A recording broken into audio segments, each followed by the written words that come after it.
আরেকটা আ একটা এর মধ্যে আমি যোগ হইছিলাম ওই যে ফ্ল্যাট আর্থ নিয়ে কথা হইছিল। আর একজন নাস্তিক একটা ক্লেম করে গেলেন আপনাদের সেটার একটা উত্তর আমার কাছে আছে যদি শুনতে চান। মিরাজের ব্যাপারে বলছিল যে ফ্ল্যাট আর্থ এর মিরাজের সাথে কানেক্টেড। সে বলছিল আমি কি বলতে পারি? কিন্তু সে এসে বললে ভালো হইতো আমাদের জন্য। নাহলে আমরা যদি আপনাকে এখন আপনার সাথে মানে তর্ক শুরু করি, আপনি তো তার উত্তরটা দিতে পারবেন না। না আমি তাকে কোট করব ভার্বাটিম এবং তারপরে একটা উত্তর দিয়ে দিব। আচ্ছা বলেন শুনি। সে বলছে যে মহানবী যখন গেছে, মিরাজে গেছে তখন পিছে ঘুরে দেখলো না কেন যে পৃথিবীটা গোল? বা আসার সময়ই বা দেখলো না কেন পৃথিবীটা গোল? কারণ যা কিছু লেখা সব তো ফ্ল্যাট আর্থ ফলো করে লিখে গেছে। এইটার একটা উত্তর বা এক্সপ্লেনেশন আমার মাথায় আসছে এটা শুনে। এটা আমি শেয়ার করতে চাইছিলাম। যদি উনি বলেন, বলেন। আচ্ছা কারণ হচ্ছে গিয়ে যখন ঘোড়া দিয়ে এত স্পিডে যাইতেছিল তখন বাতাসের ঠেলায় আমি চোখ বন্ধ কইরা ছিল। সে উপরে মানে এজন্য দেখতে পাই। আমি স্পেস স্যুট এর কথা বলতেছি না, অক্সিজেনের কথা বলতেছি না। আর প্লিজ রেফারেন্স চায়েন না। এগুলো আমার কাছে কিছু নাই। জাস্ট না, না ঠিক একটা আছে। যুক্তি ঠিক আছে। বাতাসের ভিতরে এত জোরে গেলে তো ঠিকই তো। ফারাজ ভাই আপনারা এইসব কথা বলেন কেন? ঠিকই তো এত জোরে গেলে দেখতে পাবো বেচারা কি চোখে দেখতে পাবো। একটা ওই সময় মানে সানগ্লাসও ছিল না। একটা সানগ্লাস পড়লেও না হয়। আমি বাইকে চড়লেই চোখে দেখতে পাই না। আর এ তো মানে বোরাকের উপরে চড়ছে। কেমনে দেখবো ভাই? ঠিকই তো। আর যুক্তি ঠিক আছে ভাই। Thank you. আরেকটা মানে এখন একটা সিরিয়াস কোয়েশ্চেন আছে আসিফ ভাই আপনার কাছে। সেইটা হচ্ছে আমার একটা রেফারেন্স লাগবে। আপনার এই লাইভেই একটা শুনছিলাম। আপনি বলছেন যে একটা স্টোরি। এখন আমি স্টোরিটার যুদ্ধ বা কার উপরে ভিত্তি করে এটা আমার ঠিক খেয়াল নাই। কিন্তু এটা একটা স্টোরিটা এইভাবে যে আল্লাহ আল্লাহ ওই যে করলো, ওই যে কি একটা কসম করলো যে কে মরে গেছে। কসম করলো কিন্তু সেটা এ ওসমান মরে গেছিল। ওসমানের মৃত্যুর গুজব উঠছিল, হ্যাঁ? আচ্ছা, আ ওসমানের মৃত্যুর গুজব উঠছিল এখন। আ মানে এটা হচ্ছে গিয়ে মোহাম্মদ তার ১৪০০ বাহিনী নিয়ে গেছে মক্কায়, মক্কার কাছাকাছি। এখন ওসমানরে পাঠাইছে মক্কার মানুষদের সাথে কথাবার্তা বলতে। এখন ওসমানরে নাকি মেরে ফেলাইছে। এখন মাইরা ফেলাইছে, এখন এই খবর আসছে যে ওসমানরে মেরে ফেলাইছে। এখন মোহাম্মদ তো খুব চেতা, হ্যাঁ, ওসমান হত্যার এখন প্রতিশোধ নিবো আমরা। হাই সবাই আসো আমরা ওসমান হত্যার প্রতিশোধ নিবো।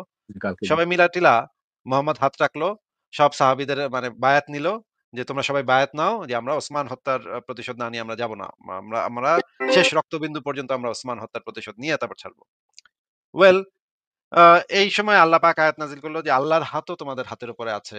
হ্যাঁ, তোমরা যাও আগ বাড়ো। আল্লাহর হাতও তোমাদের হাতের উপরে আছে।" মানে আল্লাহ পাক কারোর উপরে আয়াত নাযিল করে ফেলল যে, আল্লাহর হাত ওই যে মোহাম্মদ যে হাতটা রাখছিল, যে হাতের উপর অন্য সব ১৪৫০ সাহাবী হাত রাইখা কসম কাটছে, বায়াত করছে। আল্লাহও সেখানে হাত রাখছে।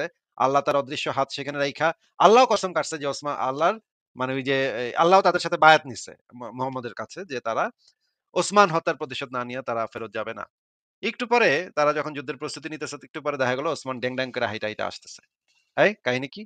এই তো তুই না মরে গেছস? তখন জানা গেল যে ওসমানের যে মৃত্যু হয় নাই, ওসমানকে মারে নাই, ওসমান আবার ফেরত আসছে। কিন্তু সমস্যাটা হইলো অন্য জায়গায় যে আল্লাহ যে হাতের উপরে হাত রেখা বায়াত নিয়া ফেলাইলো, আল্লাহ যে জিব্রাইলে পাঠাইলো যে তুই হাতের উপরে হাত রেখা গিয়া মুহাম্মদ রে আমার আল্লাহর হাতও তার তো ওই হাতের উপরে আছে। আল্লাহ যে এই কামটা করলো জিব্রাইলরে কইব না আল্লাহ যে, "এই মুহাম্মদ তুই তো ভুল জানোস। এটা তো গুজব। ওসমান তো মরে নাই। ওসমান একটু পরে আইবো।" এটা তো আল্লাহর কওনের কথা নাকি দেশি লাভ ভাই? বাট আমার কাছে আরকি এই জিনিসটার রেফারেন্সটা দরকার ছিল। আচ্ছা রেফারেন্স আমি বের করে দেখাচ্ছি। ফারাজ ভাই আপনি এই বিষয়ে কি বলবেন? আমি একটা জিনিস বলবো আসিফ ভাই, আমি একটু দেখাই।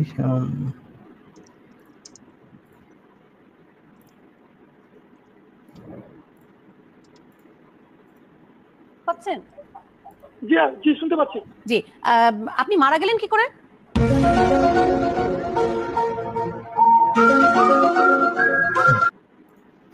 জীবিত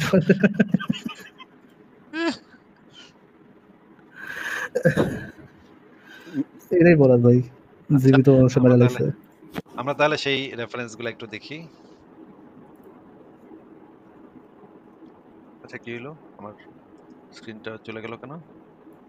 আবার দেই।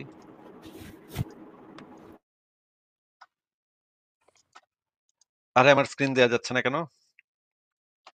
আশ্চর্য কথা।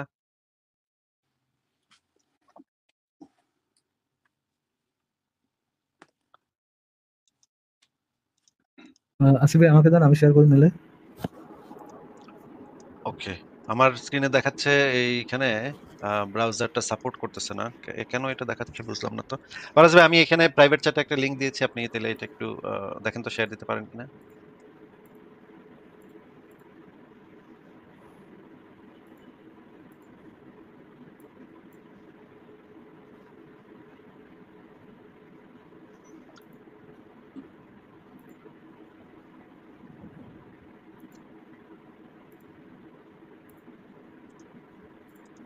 হ্যাঁ, তাহলে একটু নিচে নামেন। এটা হচ্ছে সরি, আমি ঠিক করে দিয়েছি। ভুল তথ্যের ভিত্তিতে আল্লাহর প্রতিশোধের ভুল শপথ। এখানে দেখা যাচ্ছে নবী মোহাম্মদ মক্কা অভিযানের সময় ১৪০০ থেকে ১৫০০ সৈন্য নিয়ে মক্কার দিকে অগ্রসর হন, কিন্তু মক্কাবাসীরা তাদের প্রবেশের অনুমতি দেননি। আলোচনার উদ্দেশ্যে নবী ওসমানকে মক্কা নেতৃবৃন্দের কাছে পাঠান। এ সময় একটি গুজব ছড়িয়ে পড়ে ওসমানকে হত্যা করা হয়েছে।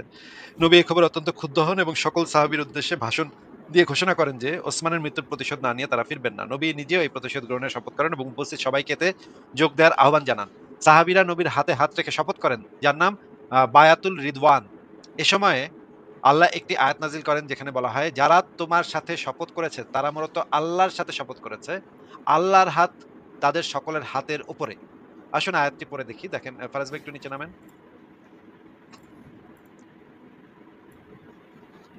এখানে যে জিনিসটা দেখা যাচ্ছে যে যারা তোমার বায়াত গ্রহণ করে তারা তো আল্লাহরই বায়াত গ্রহণ করে। আল্লাহর হাত তাদের হাতের উপরে। মানে এই যে যখন মোহাম্মদ এই বায়াতটা বায়াতুল রিদওয়ান করতেছে সাহাবীদেরকে সবাইকে প্রতিজ্ঞা করাইতেছে যে ওসমান হত্যার প্রতিশোধ না নিয়ে আমরা ফেরত যাব না, মদিনায় ফেরত যাব না। এই সময় আল্লাহও তাদের হাতের উপর হাত রেখে প্রতিজ্ঞা করছে, একই প্রতিজ্ঞা বায়াত করছে। আল্লাহরই বায়াত। এটা নবীর বায়াত না, এটা আসলে আল্লাহরই বায়াত ছিল। ফারাজ ভাই একটু নিচে নামেন তাইলে আমরা একটু দেখি। একটু নিচে নামেন। এই আয়াতটা নাজিল হইল তখন। এরপরে এটা কিন্তু এটা কিছু এটা কোন সূরার কোন আয়াত ভাইয়া? উপরে আয়াত নাম্বারটা আমার দেয়া আছে। আপনি লেখাটা পড়লেই ফারাজ ভাই ওই যে 1 এ চিপ দিলেই আপনি ইয়াটা দেখতে পাবেন। ওই যে 1 এ চিপ দিলেই এখানে 48 নম্বর 48 সূরা 10। ৪৮ এর ১০ এইখানে এই আয়াতটা দেয়া আছে এবং এটার তাফসীর পড়লে আপনি এই জিনিসটা পাবেন। আপনি নিচে নামেন দেখেন। আমরা এই হুজুরের একজন হুজুরের ওয়াজ আছে। ওয়াজটা আপনি ছাড়তে পারেন। তবে ওয়াজটা অনেক বড়, ৭.৫ মিনিটের। আপনি ভাই পরে দেখে নিয়েন ওয়াজটা। হুম। আচ্ছা ঠিক আছে। আর এই যে ওই এবং আমরা আমরা এইটার অনুবাদও দেখি। দেখেন, নিশ্চয়ই যারা আপনার কাছে বায়াত করে তারা তারা তো আল্লাহরই হাতে। নিচে নামেন ফারাজ ভাই। আ এই ৩ নাম্বারে যেটা বলা আছে যে আরেকটু উপরে ওঠেন ফারাজ ভাই, আরেকটু উপরে ওঠেন। পবিত্র মক্কা নগরীতে ওসমান রাদিয়াল্লাহু আনহুর শহীদ হওয়ার খবর শুনে রাসূলুল্লাহ সাল্লাল্লাহু আলাইহি ওয়াসাল্লাম সাহাবায়ে কিরাম থেকে হুদায়বিয়া নামক নিচে নামেন ফারাজ ভাই। আ বায়াত করে আল্লাহর হাত তাদের উপর। এই যে স্থানে গাছের নিচে বায়াত নিয়েছিলেন সেই বায়াতের প্রতি ইঙ্গিত করা হয়েছে। আহলে সুন্নাত ওয়াল জামাতের আকীদা বিশ্বাস হচ্ছে আল্লাহ তাআলার হাত রয়েছে। যেভাবে তার হাত থাকা উপযোগী ঠিক সেভাবেই তার হাত রয়েছে। এই হাতকে কোন প্রকার অপব্যাখ্যা করা অবৈধ। সুতরাং আমরা বিশ্বাস করব যে আল্লাহ তাআলার হাত রয়েছে। আল্লাহ বলেন যারা রাসূলুল্লাহ সাল্লাল্লাহু আলাইহি ওয়াসাল্লামের হাতে বায়াত করেছে তারা যেন স্বয়ং আল্লাহর হাতেই বায়াত করেছে। কারণ এই বায়াতের উদ্দেশ্য আল্লাহর আদেশ পালন করা এবং সন্তুষ্ট। তেমনিভাবে রাসূলের হাতে বায়াত হওয়া আল্লাহর হাতে বায়াত হওয়ারই নামান্তর। কাজেই তারা যখন রাসূলের হাতে হাত রেখে বায়াত করলো, তখন যেন আল্লাহরই হাতেই বায়াত করলো। রাসূলের মাধ্যমে প্রকৃতপক্ষে আল্লাহর সাথেই বায়াত অনুষ্ঠিত হচ্ছিল। আল্লাহ তখন ভাই সবার বায়াত নিতেছে। হ্যাঁ, ফারাজ ভাই। আ আ রাসূলুল্লাহর হাতে বায়াত করা যদি আল্লাহরই হাতে বায়াত করার নামান্তর হয়, তবে রাসূলুল্লাহ সাল্লাল্লাহু আলাইহি ওয়াসাল্লামের সাথে সুহবত করা মানে কি আল্লাহর সাথে সুহবত করার নামান্তর হবে? তাহলে তো মারিয়া কিবতিয়ার সাথে তো আল্লাহ পাক বলেছে। আচ্ছা, রাসূলুল্লাহ সাল্লাল্লাহু আলাইহি ওয়াসাল্লামের মানে সামনের পাঁজর মানে সামনের মাড়ির ২ দাঁত ফালাই দিলে কি আল্লাহর বাড়ির ২ হাত ফালাই দেওয়া হবে ভাই? না ২ টা দাঁত ফালাই দেওয়া হবে? এটাই তো বোঝা যাচ্ছে। আ আচ্ছা, এইটার আরেকটু নিচে নামেন তাহলে দেখি এরপরে কি আছে।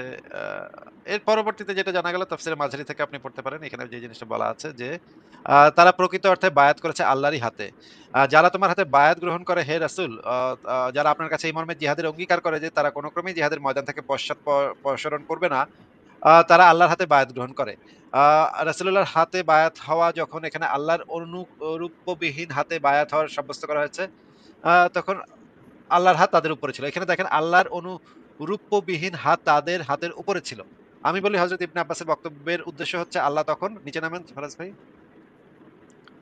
তাদের হাতের উপরে এই যে দেখেন এখানে পরিষ্কারভাবে বলা হচ্ছে যে আল্লাহ পাক যেন তাদের হাতের উপরে হাত রেখে আল্লাহ শপথ নিচ্ছে যে ওসমান হত্যার প্রতিশোধ না নিয়ে যাবে না। আচ্ছা, নিচে নামেন ফারাজ ভাই, আরেকটু নিচে নামেন। আরেকটু নিচে নামলে আমরা দেখতে পাবো। তখন তিনি আরেকটু উপরে, একটু বেশি উপরে হয়ে গেছে। হ্যাঁ, হযরত ওসমান যাত্রা শুরু করলেন। আ এই যে এখানে দেখেন হযরত ওসমানকে ডেকে বললেন, "তুমি যাও, গিয়ে ওদেরকে বুঝিয়ে বলো আমরা যুদ্ধ করতে আসিনি।" হযরত ওসমান যথারীতি যাত্রা শুরু করলেন। এবার নিচে নামেন ফারাজ ভাই। এরপরে ওই ঘটনাটা ঘটলো। তারপরে যেই আসলো হযরত ওসমান আ যখন মক্কায় তখন আরো নিচে নামেন ফারাজ ভাই। ইতবৎসরে সংবাদ পৌঁছলো যে হযরত ওসমান ও তার সঙ্গীগণকে শহীদ করা হয়েছে। এই সংবাদ শুনে রাসূল মর্মাহত হলেন। আনুগত্যের বায়াত গ্রহণের জন্য ডেকে পাঠালেন সকলকে। এরপরেই যে ঘটনাটা ঘটলো যে ওসমান দেখা গেল ওসমান মরে নাই, ওসমান বাইচা আছে।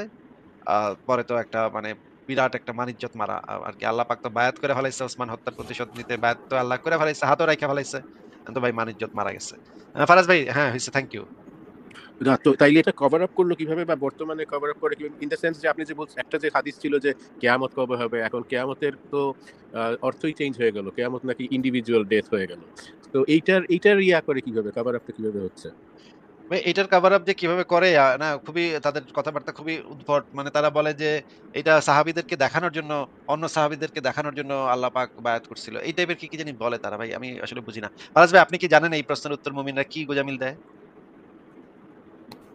না ভাই, কিন্তু আমি ভাবতেছি রাসূলুল্লাহ সাল্লাল্লাহু আলাইহি ওয়াসাল্লাম যখন তার যৌনদাসী ব্রেস্টের উপর হাত রাখতেন তখন কি আপনার মাথায় খালি এগুলা করে মানে এ একটা বাজে নাস্তিক আপনি। আপনার মাথায় খালি রাসূলুল্লাহ সাল্লাল্লাহু আলাইহি ওয়াসাল্লাম যখন শৌচকর্মের জন্য তার পাছে হাত রাখতেন? ভাই, ফারাজ ভাই আমি আমার শ্বশুরের সাথে চ্যালেঞ্জ করছি এটা নিয়ে। সে পাশে শুনতেছিল। আপনার শ্বশুর এই ধরনের অশ্লীল কথা শোনাইছেন বসায় বসায়? বাণিজ্যত মারছেন। ফারাজ ভাই আমাদের বাণিজ্যত মেরে দিছেন আপনি। যাই হোক, কিন্তু না সে কুল, সে ফ্রি আমার সাথে, সে বাইরে গেছে একটু। এখন আমাকে প্রাইভেসি দিল। বাট আমি কিভাবে বলি এটা? আমি আরো পাবলিকলি প্ল্যাটফর্মে লাইভে আছি। এখন কিভাবে আপনাকে ফেশিয়াল এক্সপ্রেশন দিয়েও কিছু বোঝানো যাচ্ছে না। যাই হোক বুঝছি। তো ফারাজ ভাই মানে বিষয়টা হচ্ছে যে আল্লাহ পাকের যে হাত, পবিত্র হাত তো অন্য রাসূলেরই হাত সেটা তো রাসূল যেখানে হাত রাখেন আমরা আজকে জানতে পারলাম আল্লাহ এটা তো আসলে আল্লাহরই হাত। ঠিক আছে। ফারাজ ভাই আমি একটা জিনিস আ আ জানি যেটা একটা সময় এই হাদিসটা সহিহ হাদিস ছিল। কিন্তু পরবর্তীতে মুমিনরা না এই হাদিসটারে যঈফ বানায় ফেলাইছে। জিনিসটা হইতেছে হাজরা আসওয়াদ নামক যে পাথরটা আছে সেটাকে কিন্তু সহিহ হাদিসের ভিতরে একসময় ছিল যে এটা নাকি আল্লাহ পাকের ডান হাত, এই হাজরে আসওয়াদটা। কিন্তু পরবর্তীতে মুমিনরা এই হাদিসটারে যঈফ বানায় ফেলাইছে। আগে একসময় অনেক প্রাচীন যুগের যারা আলেমদের বই আমি পড়ছি সেখানে এই হাদিসটাকে একটা সহিহ বর্ণনা হিসেবেই করা ছিল। কিন্তু এখন আর সেটা নাই। এইভাবে যদি মুমিনরা বাটপারি করে তাহলে ভাই আমরা কেমনে ধরবো বলেন তো? দুদিন আগেও তো আপনি মনে হয় বা না কালকে হয়তো গতকাল হয়তো আপনার লাইভ ছিল না। বাট এর আগে একটা হাজরাত নিয়ে মনে হয় কথা ডিসকাস করলেন। যেটা চোখ জিহ্বা বের হবে। তো সেইটা তো এখনো ওইটা তো এখনো স্ট্রং আছে, সহিহ আছে নাকি? হ্যাঁ, ওইটা সহিহ আছে এখনো হ্যাঁ। আচ্ছা, আচ্ছা ঠিক আছে। কবে যেন আবার এটারও করে ফেলে এরা মুমিনরা। হ্যাঁ? না মানে এখন তো করতে হবে তো। I mean জিউস ইনভ্যালিড হয়ে গেছে, ওডিন ইনভ্যালিড হয়ে গেছে। এখন তো আল্লাহ পয়েন্ট 2 আপডেট করা লাগবে তো। আমাদের এটা ডাউনলোড করতে হবে তো। ঠিক আছে তাহলে ডেসিলাভ ভাই আপনাকে তাহলে আজকে আমরা বিদায় জানাই। থ্যাংক ইউ যুক্ত করার জন্য। হয়তো আবার পরে কথা হবে। ঠিক আছে ভাই ভালো থাকেন। তাহলে পরের জনকে যুক্ত করি। ফারাজ ভাই আমি